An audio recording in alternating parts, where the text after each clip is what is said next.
Early pollen. So what sort of increased benefits? 2 creativity, 2 persuasion. I guess it also gives us a reasoning. That's the difference now. I'm not opposed to getting some more reasoning.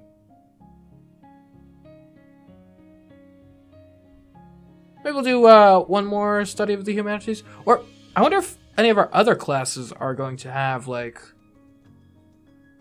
stuff like that at like a test at the end. Like what if we studied some engineering?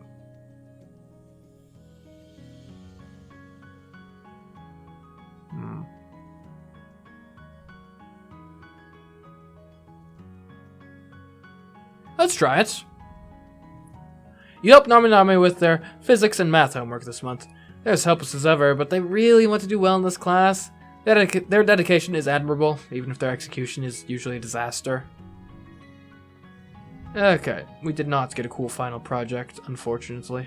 Let's see. Well, what can we do? We can do like 2, 4, or 2, 2, 4, get a 5 in there, and an 8, because why not? Okay, hold on. We could do like 2, 3, 4, 5. Yeah, that's better.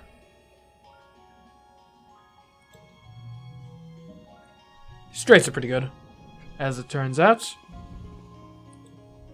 Okay, well, we didn't get a cool end of class project. Oh well. You know what? Let's audit the class. It'll be fun.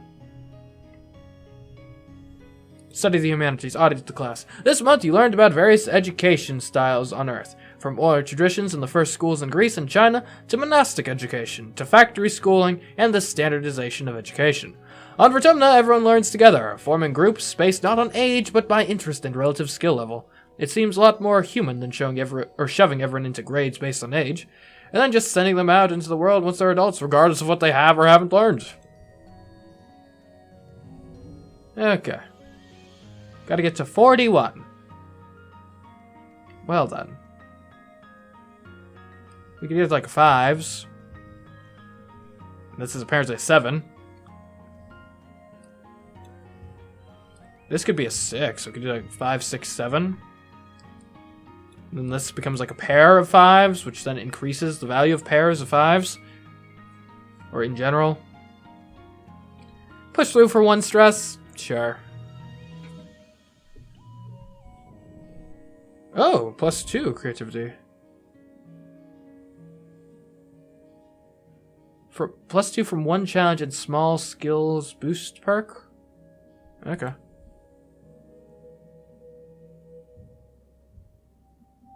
Late pollen. Alrighty. Well, that was fun. Oh, how are you doing, Nami? You find Nami in the lounge, flanked by 2 holoscreens and doodling in a sketchbook with real paper. One holoscreen is playing an animated kids show, while the other is a wall of text that looks like it might be a translation guide of some kind. Nami's attention moves between the 3 easily. When they see you, they jump and quickly close their holoscreens, sitting up straight and clutching their sketchbook to their chest. Oh, hiya, Solana! They giggle, rubbing the back of their head charmingly. How you doing? Is that in a different language? Well, yeah, Nami says, wrinkling their nose. It's better than the original language, but the subtitles don't tell the whole story either. Yeah, she's watching anime. Great.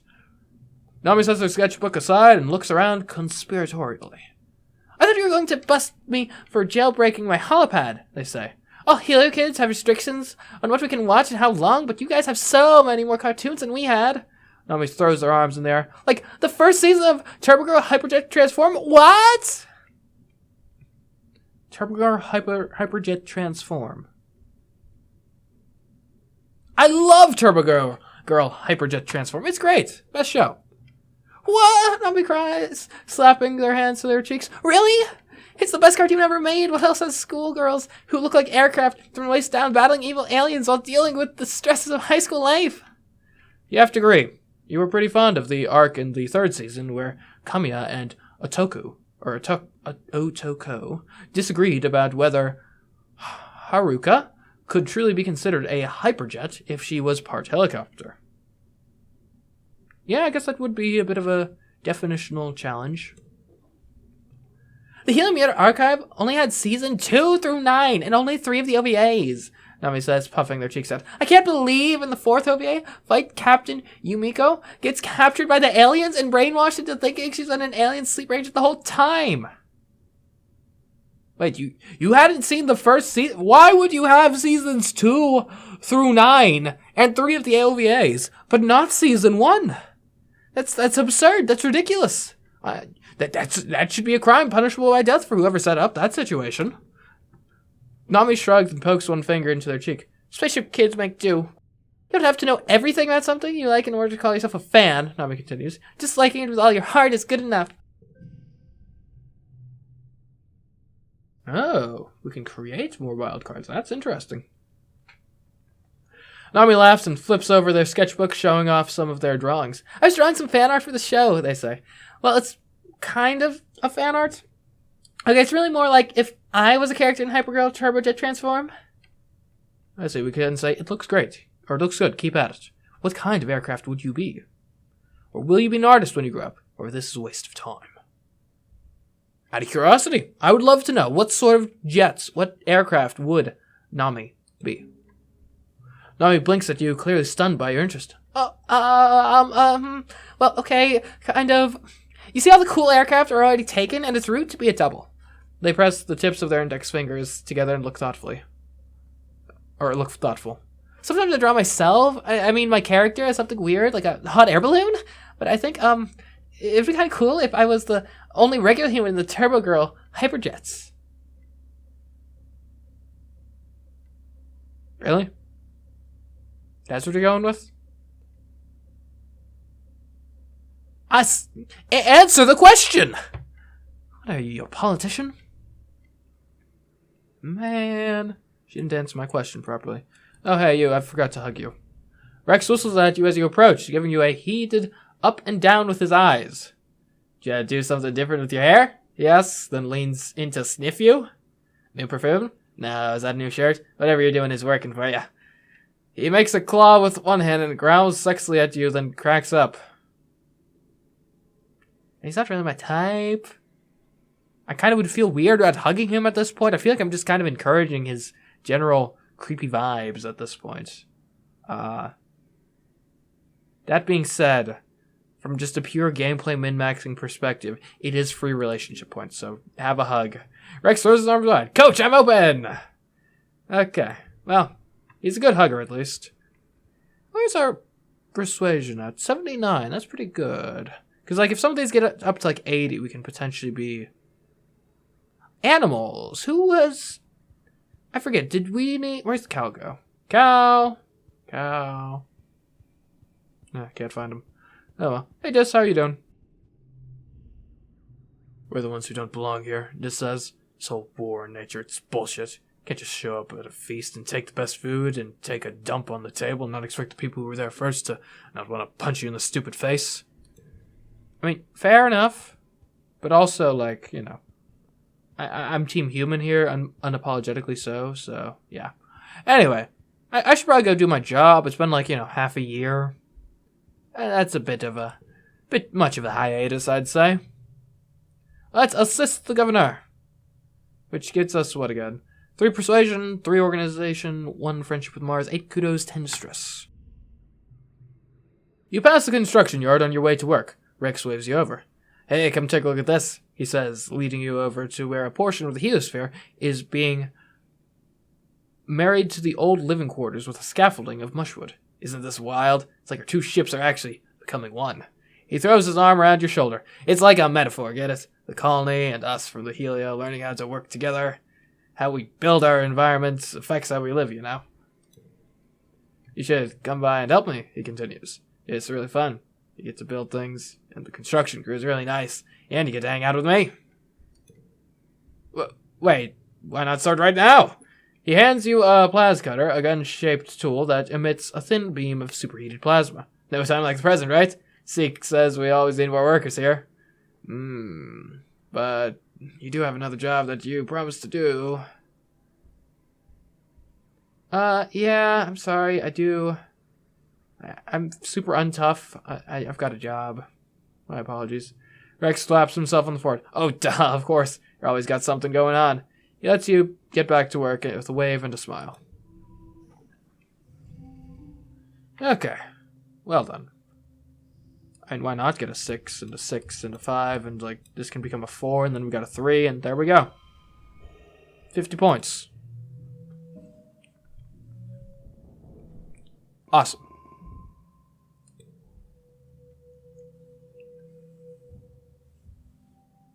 Early dust. Oh, hey, Mars. I actually wanted to talk to you. Mars is watching holovids, propping her head up with her hand. Newton's bloody apple, she curses. We have got to start producing our own entertainment soon, or I'm going to literally go mad. Well, Mars, have you heard this gossip? Mars's eyes go wide when you tell her. You know something she doesn't. Impossible, she explains. I am the queen of knowing everybody's dirty dirt. Try me. When you're done sharing your gossip, Mars is speechless. What? Really? She gasps, holding her head to her chest. No way. That sounds like it came straight out of a holovid. But they really said that? She shakes her head in disbelief. Wow. Thank you, Solana. Yeah, not all heroes wear capes. Some of them just have a silver tongue. Anyway. Maybe... Well, actually, I don't want to do another session of my job right now. But maybe I do. Maybe I want to go do a class. Certainly don't want to go out. Maybe I could get slightly better at combat, but honestly, at this point, I feel like that's kind of a lost cause. We could tutor the children. 3 reasoning, 1 empathy. You know what? Let's do it. With only a handful of kids that need help this month, you're able to give them all one-on-one attention, and you feel gratified to see them all improve so fast. Okay. Well then. I guess we do a 5 and a 5 and maybe like a 5. That seems pretty neat, right? Pretty wild. Why does this become a 6 all of a sudden? Oh, because it becomes a blue card. Oh, wait a minute. Then I could do like this. Or I could do this. Yeah, good enough.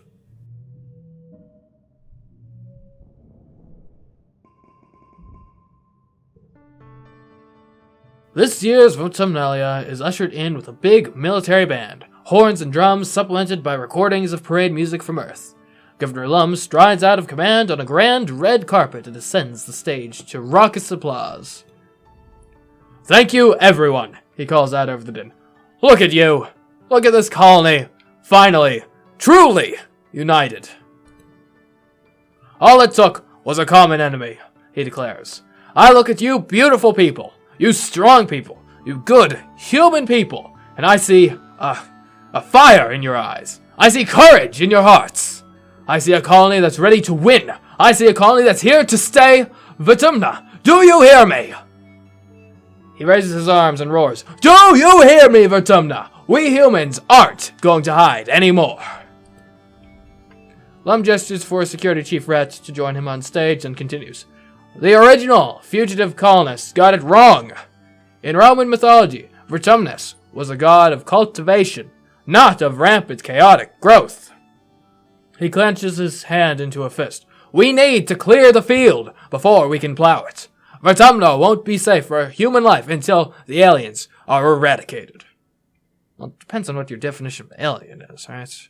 It's really not all of the alien life is fundamentally going to be negative towards us, but, whatever. Red crosses his arms and nods at his agreement. Maybe there's more to this plan than Lum is letting on. Lum descends from the stage and does a receiving line of handshakes and fist bumps in the vacuum left by his presence. Chief Administrator Seek takes the podium and clears their throat. Him? I want to announce that this will be the last year that the festival contest will be held. What? A sound of protest rises from the crowd, and near the front, Lum just shrugs theatrically and mouths, Not my fault. Seek looks down at him pointedly, then continues. This war will use our colony resources at a tremendous rate, including the most valuable. Time. Lum takes the stage again and soothes the crowd. I do have some good news, he declares. Starting today, the colony is going to be granting requests from people who want to have children. You had to ask permission for that? Because it kind of makes sense given the context, but... on the other hand, though, children, especially newborn infants, kind of worthless, but simultaneously, if you're trying to establish a colony, you kind of need to also have, population replacements, right? That's kind of colonization 101. Get your people there, and then make more of your people there. Anyway. A happy murmur burbles through the crowd. Yes, that is right. It is time to start on the next generation of Rotumnans and secure a future for our children. Lum pumps his fist in the air. Humans! Humans! Humans! That's it. We can either join in the humans chant or, anyway, about this war on nature. Why did we brand it that? The war on nature. Anyways, let's cheer for humans. Humanity. Hooray. I think it's stupid, Cal says immediately. I know survival is important, but we don't have to kill things to survive here. I just like to present as a counterfactual the massive faceless behemoths that have attacked our colony on multiple occasions and killed many of our own. I'm sorry, but the reality of nature is it's a kill or be killed world out there. Yeah, including on alien planets. Mars rolls her eyes. Duh, of course you'd think that, she mutters. Personally, I think Lum is a total nullhead. He's not that much older than me. What is he, 24? And everyone listens to him? She flips her hair over her shoulder. They should listen to me instead. Finally, you're all called to participate in the games. The last ones, maybe forever. If this war on nature ever ends, you'll probably be an adult as your friends all separate into their usual games. You realize that this may be the last time that you just get to be kids. What do you choose? I can't do Xeno wrangling. Have we done Did trivia exist before? Let's go for some trivia. Tangent is out for blood this year. She snaps at anyone who tries to talk to her before the trivia begins, and complains that she's been cramming so hard on pop culture that she feels like her brain is about to explode. Meanwhile, Nami Nami just bobs along to the music and their hearers speak as they wait totally unbothered. Let's go. We don't have much wiggle room, it should be noted. Yikes. Alright, so how are we gonna do this? Well, we can start with a 6, 7, 8. That's not bad. Especially for round one. Okay, now here, I think we use this opportunity to maybe pawn off our ones. Like this, maybe? It's not great, but we'll take it. Okay, here we go. This is where things get serious. Okay. So we can do a 4, a 5. This could become 6. We could have a 4 over here. Then a 6 just kind of hanging out. Okay. Change of plans. If we bob or fruit this, it becomes a 7. We can get 4, 5, 6, 7. And it's all the same suits, mostly. Oh, but it was +1. No. So that's an 8.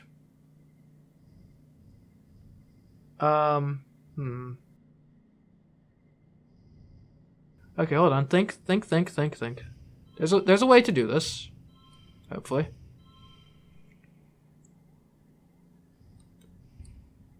Can get a triple 4 here. Yeah, triple 4.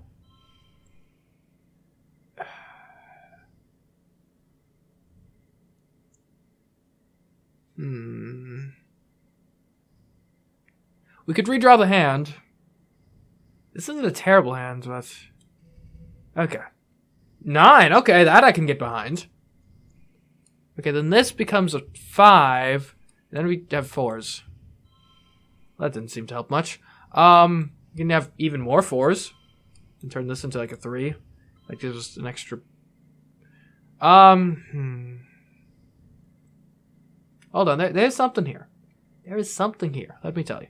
Okay, so we can turn this into a 5. Then if we use this, then this would be a 4.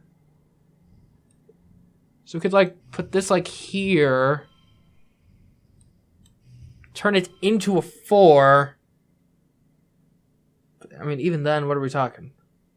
Like, that doesn't even become, like, an actual straight. Because that's just 4-5. That's not enough cards. We can try again. Okay, 9. Then a pair of 5. Or, I guess we can go triple 4s.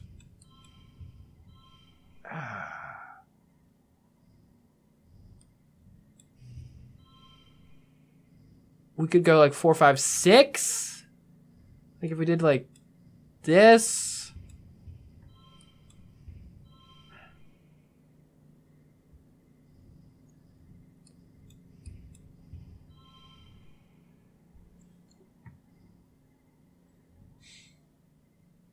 Oh, here, you put this over here clearly so you get the triple for the flush instead of...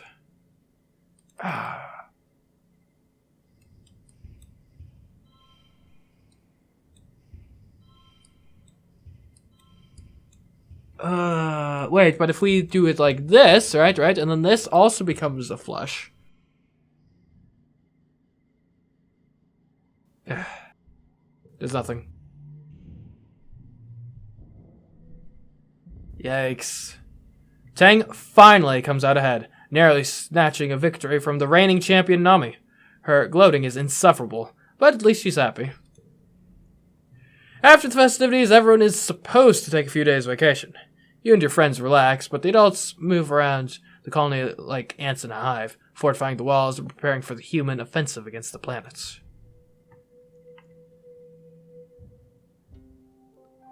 Mid-dust. Oh, hey, Tangent. How you doing? Good work on the trivia, by the way. Trust me, I tried to win that, but you were too good. You spot Tang sitting on a large boulder outside the lab. She's eating a pressed soy bar ration with determination, alternating bites with huge gulps of water to wash it down as quickly as possible. What are you doing out here? She stops her grim work long enough to acknowledge your question. I hit the limit on the number of consecutive hours that allow me to work in the lab, she says. So I'm taking a break, she says, making mocking air quotes around the sentence. Oh, so I'm taking a break.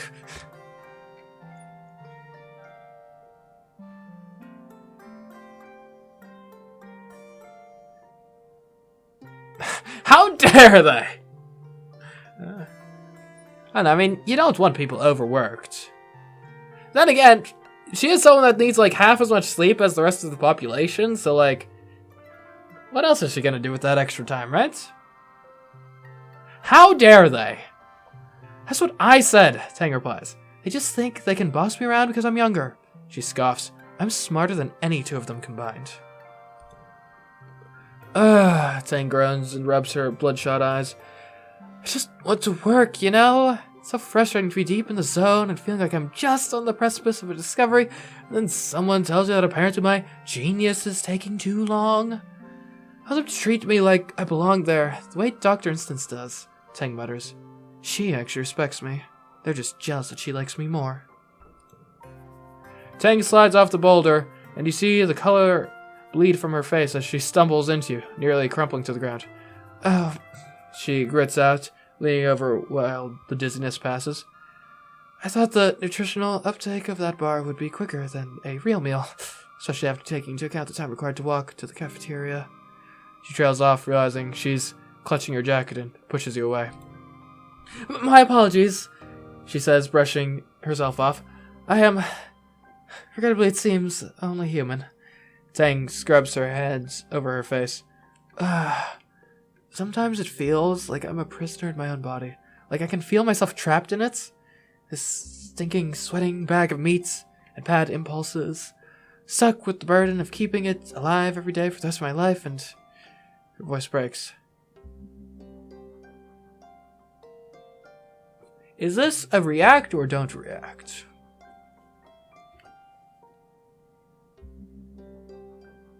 I think this is a react. Because she is the type that would be, like, ridiculously, like... She's not gonna come to us for, like, help unless we force ourselves on her. Don't quote that out of context. Anyway. Tank scowls and wipes her eyes angrily. Reflexive lacrimation is an evolutionary response to emotional and physical stress, she snaps. In other words, no, I'm not crying. It's just this resentment for my physical form. Reminds me when I was little, had instance used the gene tech to give me this body, the right body. Well, this body's wrong too, she adds quietly. It's right in a lot of ways, but it's still imperfect. It's still human. If I were an AI, everything would be more simple. I could just do my work. I could just do what I'm good at. No messy biological functions, no emotions, just clear and beautiful purpose. I hate this. Tang sniffles. I hate feeling like this. Let's see, we can say, get over yourself. It's not that bad. Jeez, Tang. I'm always here to listen, Tang, or I think you're beautiful the way you are.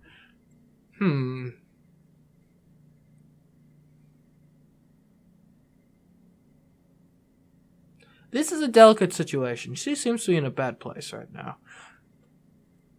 Obviously, I think get over yourself, it's not that bad. It's probably too harsh. Right? Like, if there's one way you don't want to address someone having serious concerns and problems with their life, it's by essentially insinuating that the problems aren't actually major problems, that they're just overreacting. That's generally not a great way to ingratiate yourself towards anyone or help solve a problem.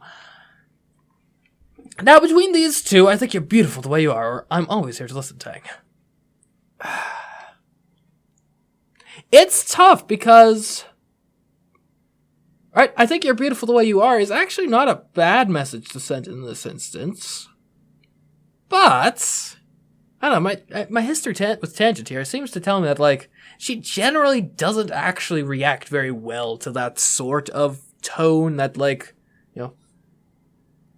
romantic sort of undertones and stuff. She doesn't normally actually react well to that. At least not that I've noticed. But I'm always here to listen, Tang. Like, it's so non-committal, right? It's like, yeah, we can listen. But, like... And yeah, sometimes you do just need someone to vent to. Sometimes to have someone's ear is all you really need, but I don't know. Like, I don't necessarily want to be here and listen as she, devises a way to, rid herself of her physical form or something like that. Call me old-fashioned, but in general, I don't think it's the best idea to try to insert your consciousness into a machine. If anything, the sci-fi movies I've watched haven't really demonstrated that to be a great idea. So I don't know. Like, I could see this top response being, having a, oh, you're just saying that sort of thing, Granted, I mean, that could also be applied to the second one. Maybe I'm making too big a deal over this, and this actually isn't going to matter that much, but I do want to get this right. Okay,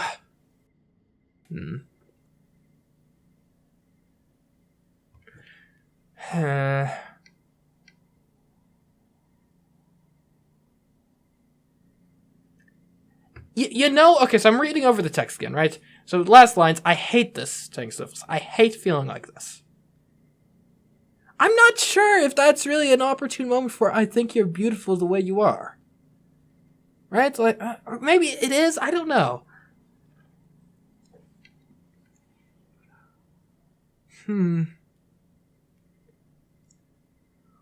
Like, I feel like with such negative... Maybe granted, maybe it is like negative emotion raging and then counter with positive, like compliment sort of thing. I don't know. I'm really agonized between these two choices. I honestly think, though, in this circumstance, I think I'm always here to listen. Right? This is not the. Let's put it a different way, right? Because I think one thing worth noting is, as far as I'm aware right now, Tang and I are not like a couple or anything, okay? We've had some flirtatious moments, but, we're not a couple. We're not like this. If we were actually like a couple or something, then yeah, I think you're beautiful just the way you are. That's not bad. That's not a bad response in this case. But given that we're not, I don't think this is is an opening to basically flirt. Right? I don't know, maybe I'm not reading the room well here, but I think we're going for the second option. Okay, I think it was the right call. Tangent manages a watery smile as she wipes her eyes. Thanks, she says. I apologize for being all wet on you. It won't happen again. She wipes her eyes and straightens her jacket, then takes a deep breath and holds it in for 10 seconds. Her eyes closed. By the time she opens them again, she looks ready to go back to work as if nothing has happened. You admire Tangent's determination, but sometimes you think it might come at a price. Did this go down in value? Tangent's focus 2? And +6 is the highest value card? Which is nice and all, but also, it's a 2. When is it going to be the highest value card? Learn Tangent more. What is the more we have learned about Tangent? I'm curious. More.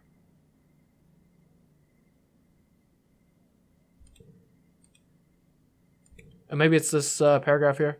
Studious and mature girl, often too busy to play with others, devoted to helping the colony thrive via science. Okay.